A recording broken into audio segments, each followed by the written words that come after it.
Dicky से लाश मैंने निकाली थी। क्यों? किसने कहा था? हाँ, हम यहाँ पे पागल बैठे हैं क्या? अजय प्लीज शांत हो जाओ। क्यों शांत हो जाओ? हाँ, हमने वो लाश किससे छुपाई थी ताकि हम उसे कहीं दूर छोड़ा और वो किसी को मिले नहीं। लेकिन मिश्री, तुम्हें तुम पे भरोसा ही नहीं था। बिना बताए ले गई उस लाश को और छोड़ा भी तो कहाँ? फैक्ट्री इलाके में, जहाँ पुलिस को वो लाश मिल भी गई। नहीं भैया, मैंने लाश वहां नहीं छोड़ी थी। ऋषि, तुमने अभी तो बोला कि डिक्की से लाश तुमने निकाली थी। हाँ भाभी, मैंने लाश को डिक्की से निकाला था, लेकिन मैंने लाश वहां नहीं छोड़ी। मिश्री, मुझे कुछ समझ में नहीं आ रहा। सच बता, तूने क्या किया? उस दिन मैं बहुत डरी हुई थी, तभी एक अननोन नंबर से मेरे पास एक मैसेज आया कि आप लोग अगले दिन मुझे पुलिस के हवाले करने वाले हो। मैं तुरंत आप लोगों के पास आ गई बात बताने के लिए कि जैसे मैं दरवाजे के बाहर। हम कल सुबह पुलिस स्टेशन चले जाएंगे और पुलिस को सारी सच्चाई बता देंगे। फिर मेरा आप लोगों के ऊपर से भरोसा उठ गया, मैं वापस गई और मैंने सोचा कि मैं अपने आप को कैसे बचाऊं। फिर मैसेज आते गए और जैसे जैसे उनमें लिखा गया मैं वही करती रही। पर जब मैं फैक्ट्री पहुंची और मैंने डिक्की खोली तो उसमें कोई लाश नहीं थी। मैंने वहां लाश नहीं छोड़ी और लाश कहाँ गई मुझे अब तक नहीं समझ आ रहा। यानी कि हमारी छुपाई लाश ना तुम्हें मिली ना हमें। इसमें और कोई भी है? एक मिनट, मतलब ये चौथा इंसान वो है जिसने मिश्री को मैसेजेस भेजे, जिसने मिश्री को हमारे खिलाफ भड़काया और जो उस लाश का सच भी जानता है। पर वो हो कौन सकता है? अच्छा मिश्री, तुम्हें वो एसएमएस किसने भेजे थे? पता नहीं भाभी, मैंने तो डर के मारे वो नंबर भी और सारे मैसेजेस भी डिलीट कर दिए।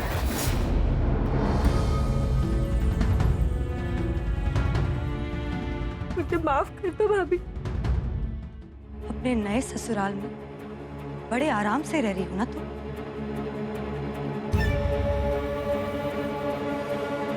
मेरे भाई की मौत का जरा सा गम नहीं हुआ तुम्हें?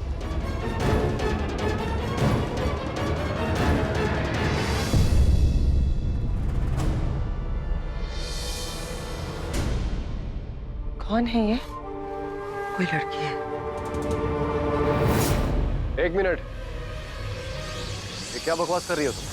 किसका भाई, किसकी मौत? और तुम इल्जाम संजना पर क्यों लगा रही हो?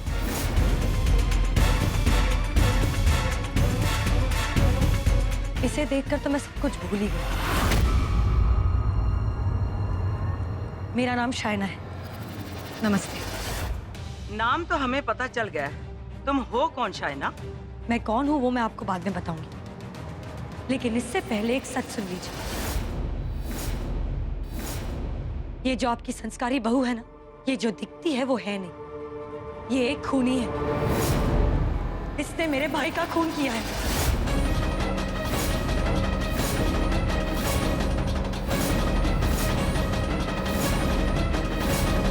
क्या बकवास कर रही हो? मैंने कोई खून वून नहीं किया। झूठ, तुम ही ने मारा है मेरे भाई अज्जू को। आवाज नीचे। संजना ने कोई खून नहीं किया। अज्जू मेरा बेस्ट फ्रेंड था, मुझसे ज्यादा उसे अच्छे से और कोई नहीं जानता। उसकी तो कोई बहन भी नहीं थी। तुम्हें उसके बारे में सब कुछ नहीं पता, क्योंकि तुम्हें किसी ने पता लगने ही नहीं दिया। हमारा बहुत ही पारंपरिक और घरेलू परिवार, जहाँ लड़कियों को बाहर जाने की भी इजाजत नहीं है। यहाँ तक कि भैया के दोस्तों से भी मिलना मना था, लेकिन हमें संस्कार अच्छे दिए गए। इसीलिए भैया ने आप पर भरोसा किया और अपनी गर्लफ्रेंड को आपके हवाले किया।